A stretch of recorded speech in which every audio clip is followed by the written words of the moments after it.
2 দিন আগে অপু বিশ্বাস নতুন ব্যবসা প্রতিষ্ঠান চালু করেছেন, যেখানে অনেক সেলিব্রিটি, সাংবাদিক, ইউটিউবার ছিলেন। সাংবাদিকদের সাথে কথা বলার সময় উনি তার ব্যবসা প্রতিষ্ঠান এবং নিজেকে নিয়ে কথা বলছিলেন। কিন্তু হুট করে কিছু ইউটিউবার প্রশ্ন করে বসলেন, শাকিব খান কি জানেন আপনার এই ব্যবসা আছে? ইউটিউবার ভাই, একজন সাবেক স্বামী কি জানার কথা, তার সাবেক স্ত্রী কি করলো?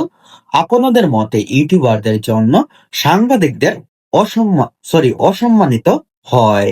একটু পড়াশোনা করেন ইউটিউবার ভাইয়েরা, আসলে তারকাদের কে নিয়ে কেমন প্রশ্ন করতে হয়। ভাইরালের নেশায় যা তা প্রশ্ন করা অনুচিত।